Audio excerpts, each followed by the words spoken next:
What's up, you guys? I know you clicked on this video to see a female woodpecker, the ladder-backed woodpecker. I wanted to set it up with a quick story of how I got the video.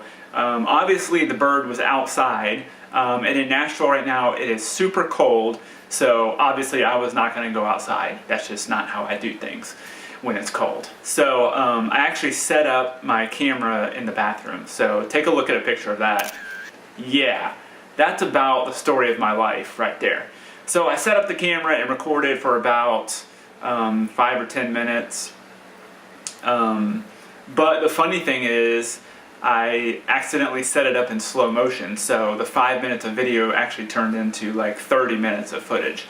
So I cut it down for you so you could take a look at this ladder-backed woodpecker pecking on a tree outside my house. I was comfortably indoors while the woodpecker was going to work outside in the cold.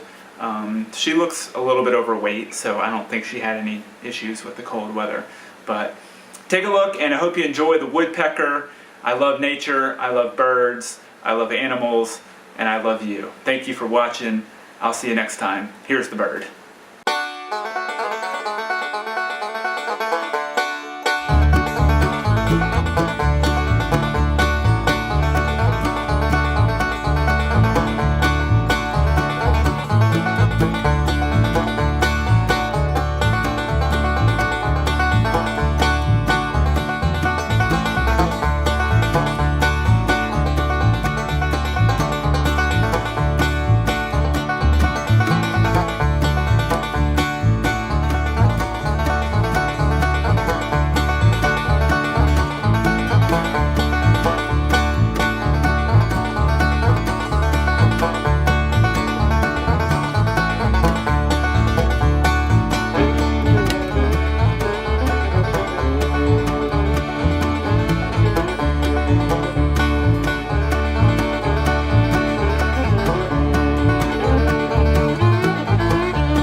Thank you guys for watching. I really appreciate it. Make sure to subscribe and click like if you enjoyed this video, and I will see you next time. Bye.